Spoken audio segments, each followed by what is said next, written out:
Radio Verté presents AHOOGA by Cor Zim.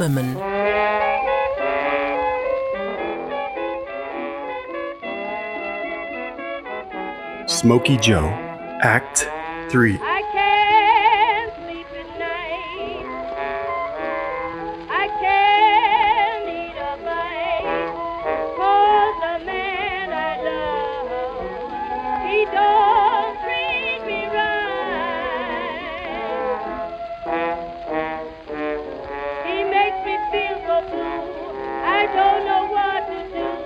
Sometimes I sit inside and then begin to cry 'cause my best friend said he's left to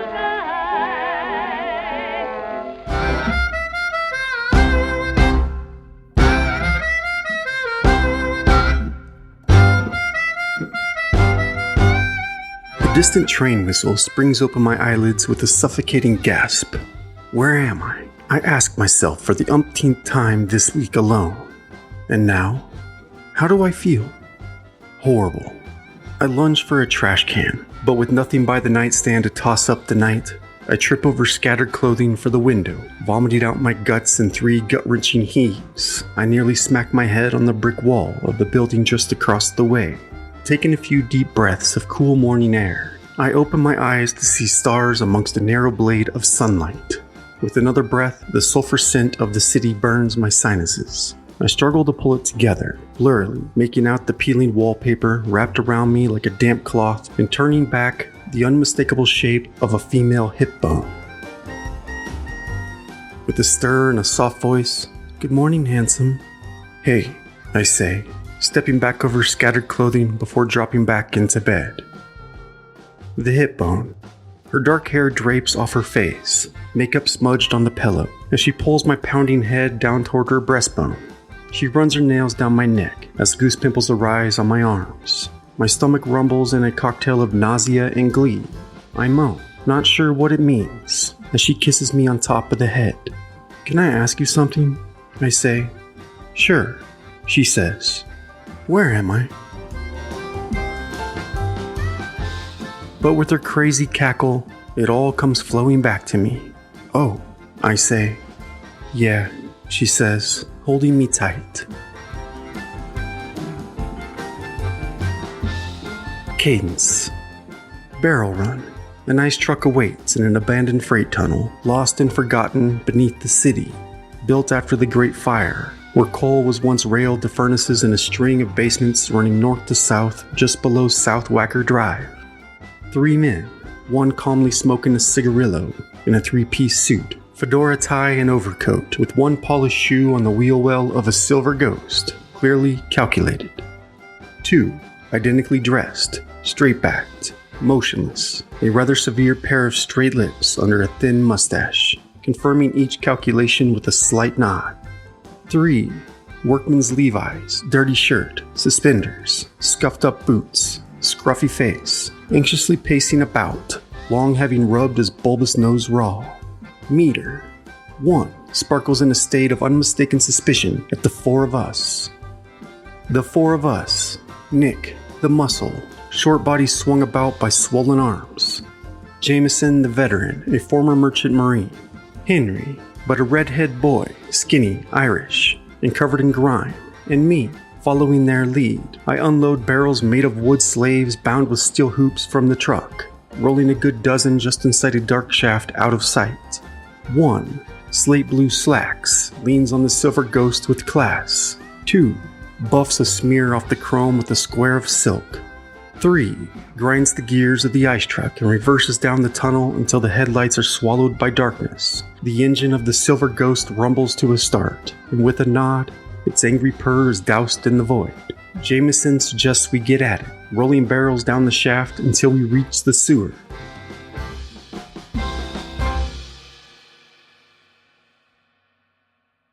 Alternation. Betty and I danced the nights away to the chaotic mess resonating deeply in the marrow of our time, into the anarchy in the freedom we embrace, pelvis to pelvis, sweaty, seething with gin, within the haze of the blue ecstatic lusciousness that is jazz, jazz, jazz. Double time. I grab one end of the back-breaking barrel and slosh through a city's worth of excrement amongst a million rats scurrying underfoot. Only 2 of the 4 wear miners' lamps on our heads, and I ain't one of them. I hope for Christ's sake neither will extinguish in such a ghastly place, as undoubtedly we will be devoured alive by these vermin the size of a large man's shoe in no time. I kick a good dozen off my leg before climbing into the next coal tunnel. Double time field, looking into one another's eyes, our hearts pump in time with the stand-up bass as the lead sings a muddy, sexy melody of a river of booze and lovers and lemon drops. I swing Betty around and pull her in tight, my hands melting into her hips, one thing on her mind, and it ain't lemon drops.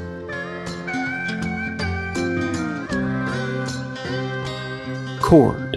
A coal cart sits on a pair of tracks. Nikki and I lift the barrel into the cart before the other 2 pull it back by a rope.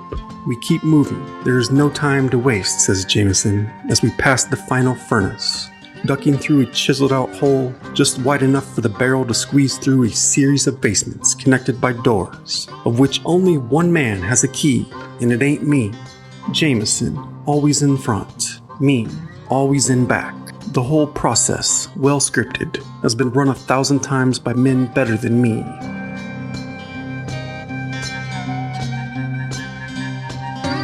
Ballad. The night grows late. Her dancing legs tire. Instead of collapsing into a booth, Betty suggests we split. She pulls me by the hand to the 4th floor. Out of breath, she slips off her dress and stands before me in the nude. My eyes lay on her milky flesh in flawless curves. Her right pear figure, her belly as flat as a hotcake, glistening, her breast perky and pink. Betty holds out her hand and motions me forward with a finger. She places her palm about my beating chest and unbuttons my chilled, sweat-soaked shirt. Outro. The final stretch lets barrels gently roll down a narrow concrete corridor beneath the candy shop's 120-year-old red brick foundation. The ceiling is low, and I smack my head no less than a good dozen times before reaching the half door, where just inside, Rosemary applies a thick layer of lipstick in the mirror. Adrenaline coursing through my veins. I am exhilarated as she turns and says, "What? Expecting a round of applause?" Rosemary carries a straight razor in her stockings. Feline. I pull Betty in and smell her hair, that sweet, syrupy scent. I kiss her damp neck and feel her pulse on my lips. I drop down on the bed and she sits on my lap, bouncing up and down as I slap her ass. The bass man, beat, beat, beat, echoing in the loins. "Can I smell you?" she wants to know, nudging my armpit with her nose. "You smell so fucking delicious," she says. "I gotta piss," I say, tossing her off me to scribble every word of it in the John. I must admit, I don't want to forget. I return to see her in my shirt. I push her onto the bed and lay on top of her with my wingtips on my feet. She wraps her legs around my thighs, heels shed to the floor, and we go at it. But I can't. I must piss again, only this time, I really must. And I leave the pen behind, running back to the toilet. I piss. I pull the chain. I return to bed, where she lies face down with a copy of 4 Swallows. "Are you okay?" she asks, closing the hollowed-out book. In her voice, "Is anyone?" Black panties, satin, ass like an hourglass. I take a swig from the bottle from the book. "You make me okay," she believes, looking back with a fisheye, reaching up to scratch at my face so sexful. The piano trickles up through the floorboards, and the French lady sings French jazz below. Something of love, but something amiss.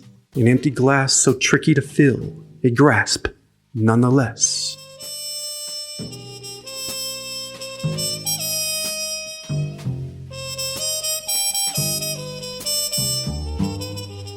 Outer voice says nothing at all.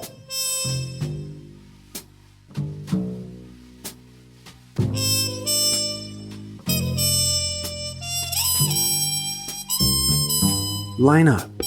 Maddox on the sax, sends back the steak loin, even though it's on the house. Even though it looks mighty tasty, he not only abstains from food, but avoids touching anyone in the groupie's Krampus style. Maddox prefers solitude, finding calm by envisioning the ocean back on the Alabama coast, just a skip and a hop from the old plantation where he was born. He goes there in his mind anytime, for hours at a time, behind the curtain, in the John, and on stage, making sure to arrive at the joint at least 2 hours before the show, shit-showered and shaved and ready to blow. Leroy, on the bone, goes by Lee. Leroy applies a series of remedies, one by one, to which he attributes his success. Glycerin and honey to clean out his pipes. Malox for the occasional stomach pain. Ethyl nitrate for his face. Purgatives to rid him of toxins. And finally, a unique balm explicitly prepared by a German trombonist to alleviate his chronic lip ailments and keep them strong. Leroy cleans up side stage before a hand mirror with pomade, tweezing any stubborn hair follicles right out of their pores before he hugs and kisses all the ladies in the room. For good luck, so he claims, and only now can he slowly start to relax, first taking a swig of cognac, followed by a cool glass of water. Lee quietly says a prayer to himself while the rest of the band sets up on stage. He lets out a scream, and with a stomp of the foot, he is ready for the spotlight, which is painstakingly readjusted repeatedly at his order. Joe, on the trumpet, has been a fan of boxing since childhood and takes on the pre-fight practices of his favorite fighters. George Dixon, Barbados Joe Walcott, George Gaines, Jack Johnson, and middleweight southpaw Theodore Flowers. Like Maddox, Joe prefers to leave himself unsatisfied before the performance by abstaining from food and women. Not a taste of sex, he claims, leaves him hungry. The trumpeter also makes a point of not shaking anyone's hand before going on stage, fearing the oil will throw off his playing, but when necessary extends only his south paw. Rosemary, patron saint of jazz, loves to bust Joe's balls. "You in the wrong house, you think I'm gonna tiptoe around your delicate sensibilities, Joe. You can take those velvet gloves and get on," she says, walking out from behind the bar. "Now get on in here," as she extends her arms wide. Joe, putting on a pair of shoes one size too small to feel his feet firmly planted on the stage, flouts Rosemary by bending over to tie them as tightly as possible without breaking a string, as Rosemary laughs it off, calling him a sucker.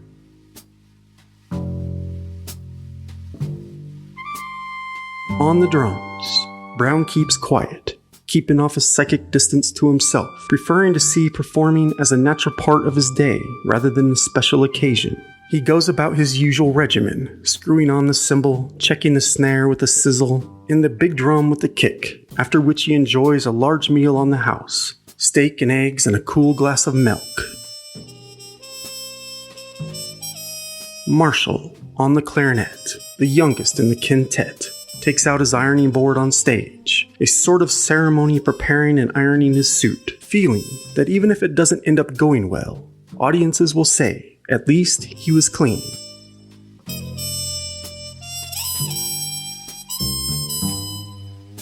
Louis, the ever-loyal doorman, digs his shoulder blades into the steel door upon which he leans, not only his employment, but his self-regard. Oscar Clyde Olson nurses a gin in the back corner. It's relatively early, but I'm already exhausted. Running barrels has become many days amongst one long night in this absolute mess of paradise. I toss back my glass, walk to the bar, grab a bottle, and go up to the dingy flat that is this jazz age. Lips blue by Christmas, I sit at my small table, warming my bones by the bottle. Ice pick of a pen, and thawing words amidst a mind ravaged by the whirlwind of my time here on this southern block. Flooded with memories, I've forsaken sleep for some weeks. The haint blue haze that engulfs me, I try to forget, but it all gets more complicated with time. The witching hours are not yet upon me, so I curse, yank my hair, haunted by the pre-night, haunted by you, and once more I fantasize of throwing myself out the window to the street below, where I might bleed out on that cold stone. I crumple another sheet, toss it into the can, go down the hall to piss, pull the chain, return, and begin anew. Tune. Headlights expose the frayed soul of the drunkard stumbling through the street at night. AHOOGA cracks his mind wide open as he veers a foot to the left, sloshing through slush, cursing and threadbare to the bone. His worn soles meet the wet, cold chill called life with deep familiarity. The stone reverberates painfully up his split shins, exposed and alive, and he knows it, seemingly afraid to die in so many ways. Yet the rhythm of the city carries him on. Hooves trot past as the city celebrates all that is wrong and all that is right. And anyone who passes along the way is simply alone in their thoughts of a world other than his own, a man amongst many, a man all alone. Couples whisper, as do circles of fellows on frozen stoops, in balconies crumbling under the weight of man. He is known well enough, yet not at all. By and by they glare on, as beyond on the stone, the slow gait of a horse, its teary eye, which may or may not be pulling a buggy, sets the beat of his heart.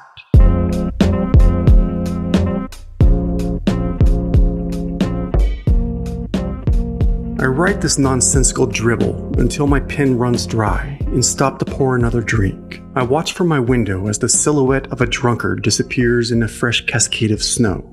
I hear a far-off scream, but see no one else on the street. I throw back my gin and pour another, as yet another AHOOGA startles my soul. Knock, knock, but not in that way. I drop my pen, gather my writings, and shove them under the bed like some secret plan. Forbidden confessions. I gather myself in a breath, walk to the door, and turn the handle in wonder. In some unknown fear, expecting a knife to the gut, a bullet to the crown, certain death, at least. And in only moments' notice, Betty has me against the wall, red lips smeared all over my own, her shaky hands in that familiar, anxious hunger. I explore her well-acquainted figure as I seek an undiscovered curve of flesh. We scramble to remove each other's clothes. I lift her gown over her head, leaving her hair in a terrible mess, running my fingers through her nest as our pelvic bones meet. Wobbly knees, somehow making it to the bed. An awful, out-of-breath mess, dripping wet with sweat in a steamy Christmas mess. The stars somewhere beyond the low-lying clouds fizzle and pop in the freeze. Veiled above this slush-ridden city, stank and rotten, yet ever so lovely. Upon the wall, our shadows morph into one dull-hued form, one beautiful dance of gray. I sigh deeply as we lay out in this twisted mess, tangled in knots of cotton sheet, yellowed with human stain. We gaze at the ceiling rather into one another's eyes, hers pecan, and my own as blue as a wayward summer day.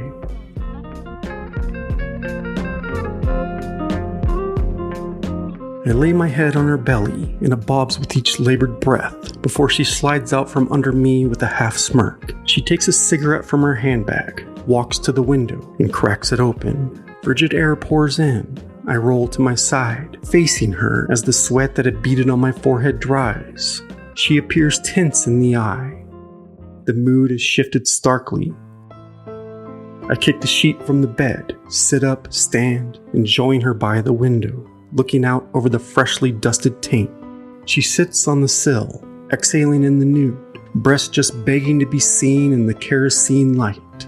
She blows another billow of smoke, which is sucked out of the dehumidified room, and tosses her cigarette to the street below. Sparks dashed off in the slight breeze.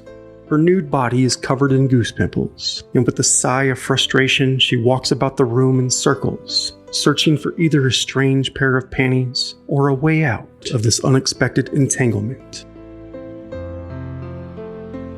Either way, she curses under her breath as I pour myself a drink to calm my bungled nerves.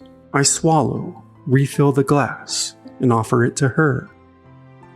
"No thanks," she says with her eyes, lifting the fallen sheet from the floor to shroud her shoulders. Settling on the edge of the bed, I sit beside in a slouch of surrender. Go on, what is it? I say. What?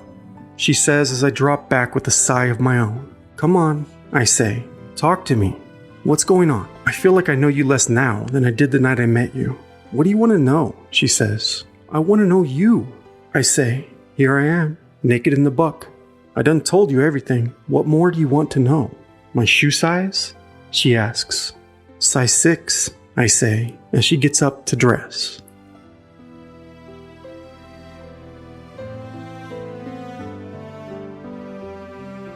I can't take it anymore. The silence. Where is she? I throw myself across the room and wake the old floorboards to climb up the musical flight of stairs, one flight to Betty's room, in search of comfort and a warm body to soothe my woes. Where have you been? I want to ask. I love you, I've decided to say, but I find her chilled mattress, frayed, sprung, cold, and utterly alone. For all but that empty hollowed-out copy of 4 Swallows and its perfume bottle run dry, I toss it and stumble down 3 flights of stairs, past a burly man behind a candy counter who has grown somewhat weary of my stale face, and I of his. I ignore his grunt and the jars of candy, which once brought such joy, which never dwindle, and stumble into the ladies' room to scamper over my stiff feet down yet another flight of stairs to that ever-calling vault of substance below. As it always is, the air is soggy and humid, steamy with a cocktail of sewer scent and menthol. Only the steel door stops me in my tracks, and I take a moment to take a rotten breath, slick back my greasy hair, and knock twice, and a third with a second knuckle.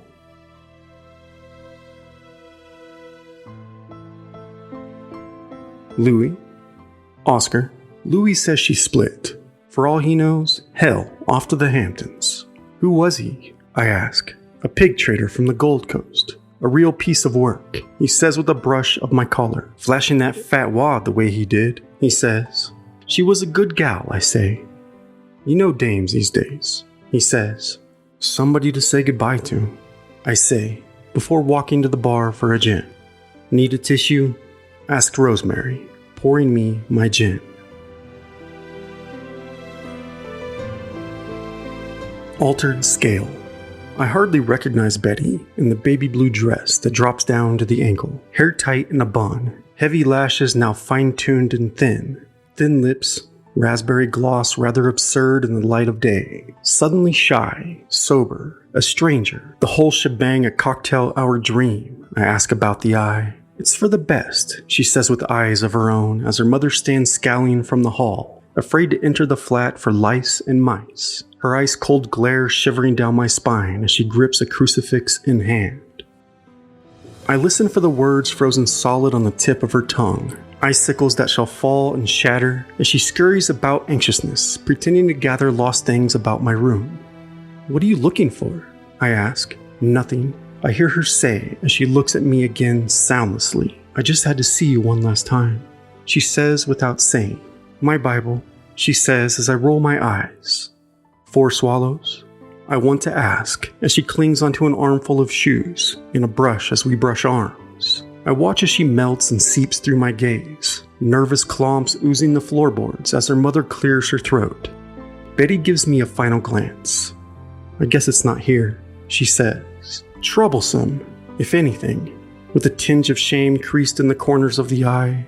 I find the penance applied by her mother's cross that now dangles about her neck. Clenched onto the strap of her purse, her mother clears her throat again through clenched teeth. Come along, she says. Arthur is waiting in the car. Dark-eyed, Betty hands me back a few things of my own, a sock and a tie, and I feel the suffocation on both ends as she turns away for the door. Bye, Oscar. Bye, Betty. Stroll. Hurting from the window, I peer down 2 stories to the street, hoping she turns back but once. Betty, can you hear me? Of course she can't. And as the wind howls and tosses her blue dress about her ankles for the knee, she pauses. Betty, are you there? Of course she's not. Just as her mother, cloaked in lamb's wool and otter fur, grabs her arm with devotion and drags her off for the warmth of the car. where Arthur awaits to drive her away for the coast of glittery gold that streams through French doors at dawn. If tomorrow we shall die, I jot down on my pad. It was nice while it lasted. I refill my glass and take 4 swallows, hard and straight, as I dread dark tunnels and where they might lead.